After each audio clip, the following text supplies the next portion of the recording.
জুলাই আন্দোলনে প্রাণ দিয়েছেন বরিশালের ৩০ জন। এদের মধ্যে একজন গৌরনদীর ইমরান হোসেন। তার মৃত্যুর ১ বছরেও মেলেনি আর্থিক সহায়তা, ফলে দুর্বিষহ দিন কাটছে এই শহীদ পরিবারের। ম্যাগিও ঠিক আমার মতোই কোয়ালিটিতে কোনো ছাড় দেয় না। ৭টি দেশের সেরা খামার থেকে আসে ম্যাগি নুডলসের ময়দা। মা হিসেবে এটাই আমার জন্য গিফট।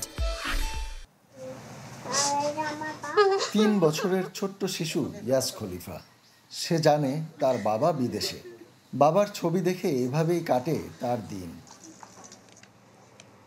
রাজধানীর বাড্ডার শাহজাদপুরে পরিবার নিয়ে থাকতেন বরিশালের গৌরনদীর কালনা এলাকার ইমরান হোসেন।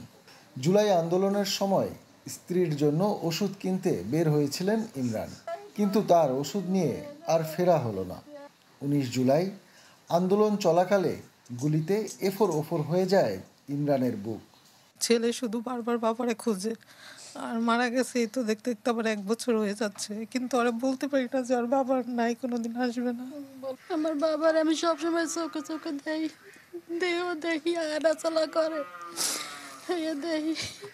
একটি বেসরকারি প্রতিষ্ঠানে চাকরি করতেন ইমরান।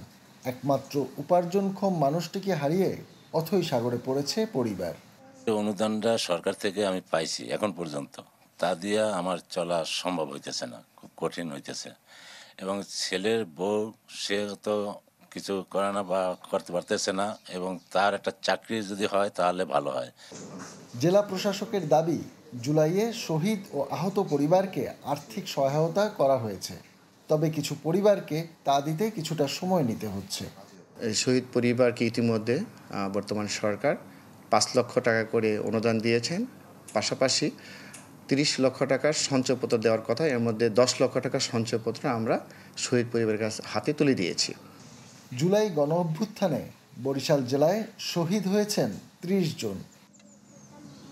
কাউসার হোসেন রানা, চ্যানেল 24, বরিশাল।